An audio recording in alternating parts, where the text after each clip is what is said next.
This time we have Jeremy Mayeres, is this correct? Yes. And his talk is about using Python with satellites, lessons from a staff engineer. Go ahead. Thank you. So today I'm going to talk about, well, Python, satellites, and just some general things that you need to be successful with these efforts. And I do promise to try to keep the acronyms low. People working in space tend to use quite a lot of them. And so if I do use any, then I'll try to give a definition before we do.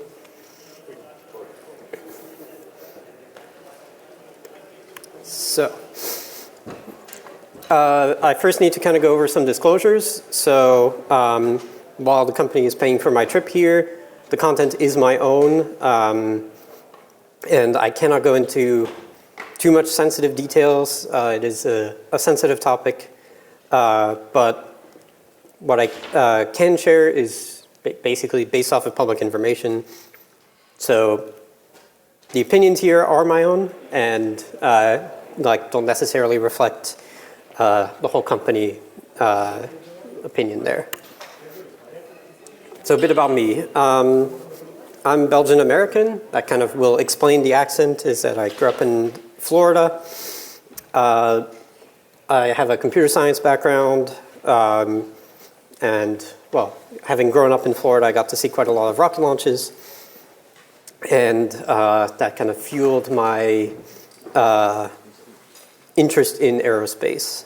And in 2014, I moved to Germany. I worked in Berlin for a company named Planet. They do optical satellites. Then in 2021, I moved to Espoo in the Helsinki area, for those of you not from Finland. And I've been using, well, Python pretty much full-time there now for like the past 10 years. And yeah, I've also worked in some other aerospace defense companies when I was in the US. And the pictures here are of my two cats. So the one on the right there is Nemo, and the one below that is Dusty. So before I get into satellites, I want to go a little history lesson. I promise this will be very quick, but it's has some local content here. So this is Ohavivuori. It's about 45 minutes by car from here. I took this picture like 2.5 years ago when I first came to visit Jyväskylä. And that is part of the site where they have the Struve geodetic arc. And this is where they did a survey to determine the size and shape of Earth. Because, well, we knew it was kind of a globe, but like they were doing this in 1816 to 1855. And they wanted to get really like accurate dimensions. And so this is now part of the UNESCO World Heritage List. And if you go there, it's like quite a hike up, but they have a plaque in 3 languages and nice view there. I do recommend it if you can. But basically what they were doing is they were triangulating. And because at the time you didn't have satellites, you couldn't just take pictures from the sky. You couldn't just use GPS. And well, also the world isn't perfect sphere. It's an oblate spheroid. But when you're doing these, like trying to figure out like how the world looks like, you can use this surveying method called triangulation. And basically you're using trigonometry where you know a single length, and then you have 2 angles to a third point, and that gives you, well, the triangle, and then you can get the lengths of the other sides by doing basic trigonometry. And they were literally doing this from Norway all the way down to the Black Sea. Obviously, this took quite a few years to do. It was a long effort, and nowadays, of course, satellites can do this in like a minute. But yeah, like we have highly detailed observations today with satellites, and like GPS is able to just like ping super accurate time, but this is what we had in the 1800s. And yeah, so the image there from Finland is from the National Land Survey. You can go online and see more details about this. But we're here today to talk about satellites, and this is kind of what I work on as my day job, and I mostly spend time on kind of the mission control side, on the ground side, where we're answering these questions of like, when can we talk with the satellite? Like, when is the satellite over a ground station, which is when we can talk with it. The ground station is if you don't know the term, it's a place on the Earth where we have our antennas, radios that can track the satellite as it passes over and send data up, get data down. And so, of course, we need to know when that is going to happen and prepare for that. We then need to know like where we will be taking the images. So this is like the business is there to take these images, and so that's kind of like solving the business case here. Then we have the like analysis of the system. So we're looking at how these space things are performing, and we're looking at telemetry and just general feedback of that, of basically of the overall fleet of the satellites. So a thing about knowing where a satellite is, you of course need to know a little bit about orbital mechanics, but to make it brief, to be in orbit, you need two things. You need to be up and you need to go fast. And so for like our satellites, you can go online and track them, but basically our satellites are orbiting at like around 500 kilometers up, but if you just went 500 kilometers up, you would just come 500 kilometers back down. So to not fall back down, you have to be going fast. And by fast, I mean 7 kilometers per second, which is about 25,200 kilometers an hour. So quite fast. And essentially that fast part means that you're falling, but you're missing the Earth. And so you're like then just in orbit. And so like a full orbit that the satellite can do then is about, like at that level is about an hour and a half.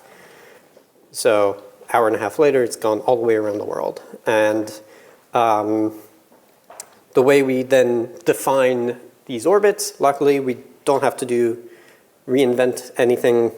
People have figured this out quite a while ago. There's a format called the two-line element. So this is, well, what they call these, the elements are the parts of the formula that you input to then propagate forward the position of the satellite at different points in time. And I do have to say that like this format is from like the 1970s and it was meant to be on a punch card. And like the format is still around today, although they're running out of IDs. And so there's new approaches to do this, like XML, CSV type stuff that these like different providers online are providing for that information. But like this is still kind of like the thing that everybody's used to, so it's still around. The accuracy of this does drop over time, so these have to be updated quite often, but like we also don't have to reinvent things. There's perfectly good Python packages for like doing this calculation. Skyfield is a very popular one. Brendan Rhodes, who develops this, is also a great speaker. I do recommend like looking him up, looking up his talks, because there's a lot of like good design philosophy that he communicates there. SatKit is another one, but that's kind of using Rust and I'll talk a little bit more about that later. But yeah, so that's kind of, now you know how to figure out where a satellite is. Now we need to know how we talk with satellites, and I thought this was pretty cool. Svalbard is an island close to the North Pole. Like basically, it's in the Arctic Circle, and it's really great when you have a polar orbiting satellite. So like the satellite is going above the poles twice in the orbit, so North Pole, South Pole, and it can cover like basically over 24 hours or whatever, that it can do the whole ground, but each orbit, in a polar orbit, you will go over the poles, and that means that if you have a ground station near the poles, it's much more likely that you will be able to talk to something there. So they've built a ground station there, a whole bunch of antennas. These are, I think, older pictures, and I haven't personally been there, but here there's quite a lot more. And basically those are just domes, and they have an antenna in there. That antenna is on like motors, so it can move around and basically follow the satellite as it goes in the sky. And you can imagine that, like, you know, if you see the sun or the moon moving in the sky, satellites are doing that, but a little bit faster. And I have a plot here that shows like the elevation over time. So basically that data that the TLE provides, you can use that in calculations of a point on Earth and see how you're moving around, or like what you need to do if you're trying to track the antenna from where you are. Sorry, track the satellite from where you are. So this is how we are able to get data from the satellite down, get like telemetry down, and send new commands up, because we are able to speak with the satellite at this time. I do have some example code.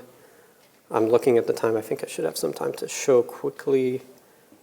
All right, I'm just gonna have to live with that. Okay. So is it really that easy to just talk with a satellite? Satellites are unreliable servers in space. I didn't make up this quote, but I don't know who did. I couldn't find who said that, who planted that idea in my head, but yeah, there's a lot of things that go wrong. First of all, you're like not in 24/7 communication with it. We don't have ground stations all over that give full global coverage. And that means that you're able to talk with it sometimes, and then you have to like plan ahead to fill in those gaps. We don't have that much bandwidth. I mean, quite a lot compared to maybe like a few years ago, but yeah, nowadays the like bandwidth we have on the ground is much higher, so you kind of have to remember that like these things are maybe kilobits per second, not hundreds of megabits, at least when you're like sending commands to it. And solar radiation is a big problem, so we have just like random events happening. So literally you can have a bit flip. I've seen a bit flip at least in like some read-only memory, and like it's hard to debug sometimes, but you know, these are things that happen. Usually a reboot just fixes everything. So yeah, things break down. Space is hard is a common phrase you hear often with failures, but like it truly is like a very like challenging environment to be in. So like you do have to kind of keep that in mind, that like you can't just easily fix things all the time, but like we don't only have that satellite problem, we also have on the business side a few things that we need to do. So like scheduling. So if you play any tabletop RPGs, you know that is the big bad evil there, but you know, even for our satellites, we are trying to figure out when we can talk with them when they can do things, trying to optimize it because everybody wants things in certain places, and then you need to try to figure out how you can make the most people happy. And basically there's a whole class of like computer science problems there. There's even like patents that we have now for solving some of these. But yeah, like that's kind of like part of the challenges that like I've been having to work on. And the picture here is just the products that we have on offer. So it's like you do have some large sets of data, some smaller ones, and so you know, that kind of starts creating this variety that you need to account for. So when solving problems, you do kind of have like start looking at the big picture. So I've been a big fan of this YouTube channel called HVACR Videos, where it's basically a guy who owns an AC repair company that's been posting videos for his technicians on how to solve like certain issues.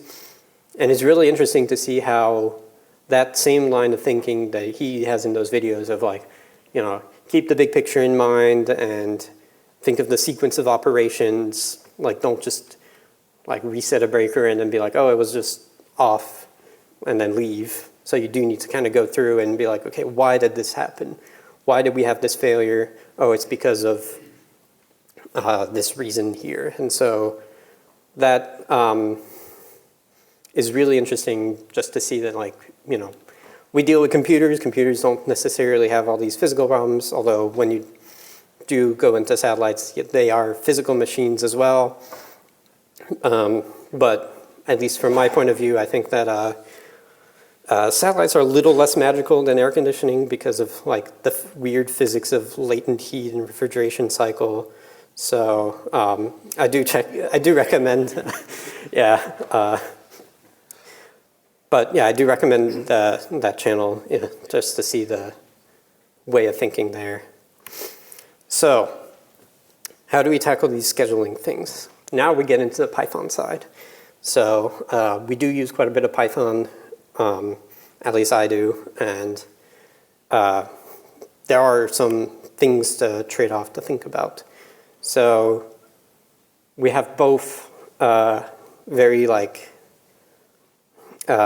distributed tasks that are CPU heavy. So we're using the Celery framework for doing the orchestration there. And that's kind of the age-old topic of sync versus async. And well, the answer there is usually use the right tool for the right job. So yeah, these CPU-heavy tasks, you want to use this Celery framework, but then the I/O-heavy tasks, we use like async I/O, but specifically the NEIO package. I couldn't find a picture for NEIO, so I'm just using the Helsinki Python logo because, well, the maintainer is there as well. So yeah, like we use NEIO quite a lot for these like basically these background tasks. There was a great talk this morning as well about different synchronization primitives, and those are also kind of very useful because you know, we do have places where we need to do some capacity limitations, and you know, we could start up a different CPU for each one, but we don't want to do that because it's not that cost effective, and it's just a lot of maintenance. So I mentioned earlier that we've been starting to use a bit more Rust. Well, a lot of people also criticize the Python stuff for being a bit slow. I kind of disagree with that, but I think that like Python's real benefit is that it's fast for development. We have a lot of packages that have been developed that are really fast, or that work really well, so it's really fast to just get started with that. We have, yeah, just a good ecosystem there. And then Rust is pretty fast. And what we've been seeing now is that a lot of Python packages are being built on top of a Rust application. So you get basically the performance benefits of Rust for these heavy calculations, but you can still use it in your Python application. So you get basically the speed benefits without sacrificing anything there.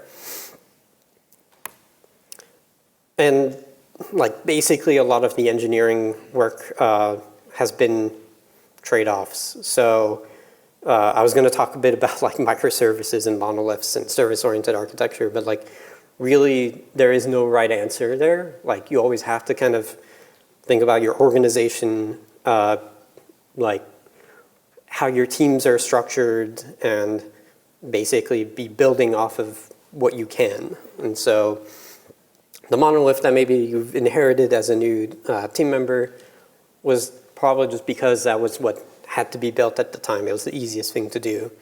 And similarly, like you probably shouldn't be jumping into microservices on day one because you don't know, like you don't want one team to be managing 40 different services and the infrastructure needed around that. So yeah, basically, you know, these prototypes you develop, they could be lasting there for quite a long time. Even if you thought that was just going to be a temporary 6-month thing. But then you also could have your, like, okay, we're going to make this long-term and think of all the possible reasons that this would be needed, and then maybe that becomes obsolete because the company goes in a different direction. So those are hard to predict, but you know, you do have to weigh that, like, what's the likelihood that this is going to be still needed in 6 months or a year, and then build off of that. And like even on the space side, I mean, not just for ISI, but like I was talking this morning about like the like Mars helicopter, for instance. They were just using commercial parts, and those haven't been like radiation tested or substantially tested, but they kind of threw something together and put it in there, and it worked way better than they expected. And so it's one of those things that you can spend a lot of time to verify that something is like perfect and is not going to be affected by space at all, or you just build knowing that you're going to have some problems and you can deal with it when they come up. And that's basically like a lot of the engineering side that we have to do. Even if maybe our code is going to be all done by AI, we still have to kind of decide what these trade-offs are going to be. And that's like the core of engineering. Final thing that I want to mention is that you know, as people who kind of develop something that is going into like this one environment, or like at least that we have a lot of control over, is that we do get this opportunity to use the latest technology. So I've learned that we are, well, I was talking with my team earlier this week, and you know, they were already starting to use Python 3.14.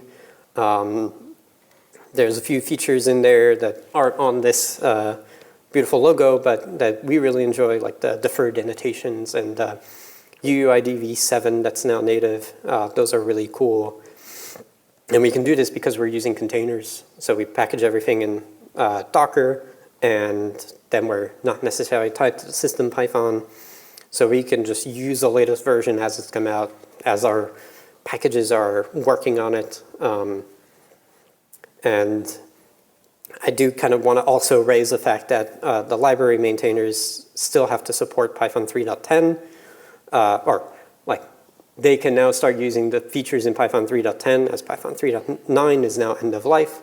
And so, you know, I want to give a shout out there because the open source community has been building a lot of really cool things that help us build really cool things.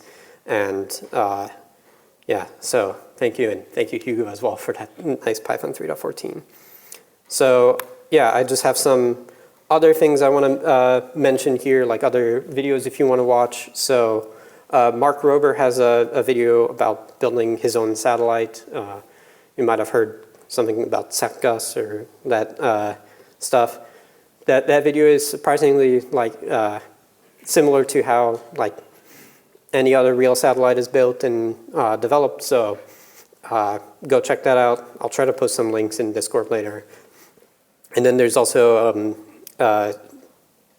talk from the Chaos Computer Club Congress called Hacking Yourself a Satellite, Recovering BSAT-1. That's from somebody from TU Berlin that was basically like recovering a satellite that they'd lost contact with or had like some problems with, and was kind of able to exploit some stuff to make it work again and patch it in space. And that's just also another cool view of this analysis. So that's all the time I had. If you want to hear more, you can feel free to come up to me, chat with me, and yeah, that's all I had. Thanks.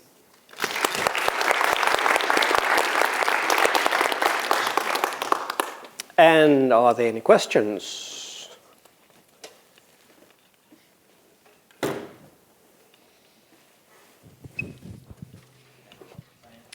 Thanks. Great talk. You mentioned that you've seen instances where you have like a bit flip in read-only memory. Is it the case that you can just like have a totally bricked system for this? Or is there some like, I know this is out of scope of this maybe, or is there some like cool trick to save yourself from this type of problem? Redundancy is usually a good idea, but I mean, rebooting is also a good idea. And you can have, like, there are systems that can help you with that, like a watchdog, basically, that if your system stops responding, then it should reset automatically for you.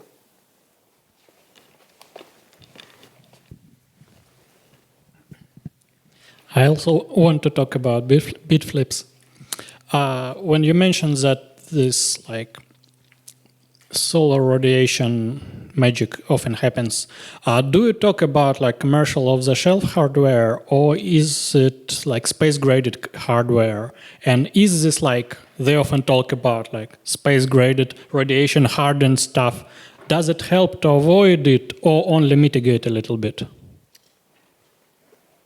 So I can't speak about like our hardware, also just because I don't really know it that well. In general. Yeah, but in general, I think like in the Mark Rober video, they I think talk a little bit about it, but yeah, they basically just use commercial hardware. There's even I think they did a big report about how they picked which phone they were going to use, and basically just blasting it with radiation and seeing how it works. And like surprisingly, a lot of like new hardware seems to just be naturally quite good.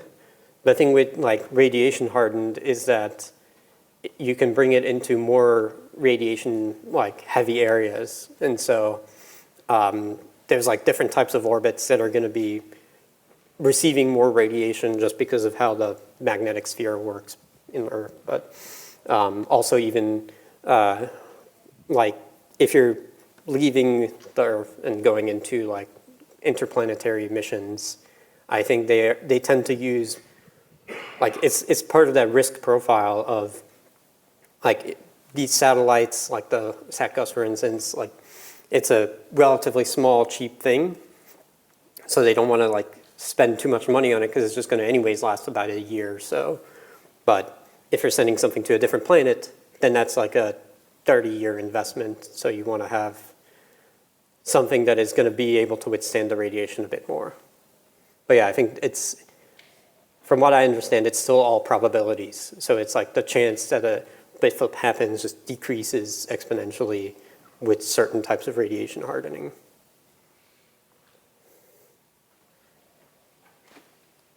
So many questions.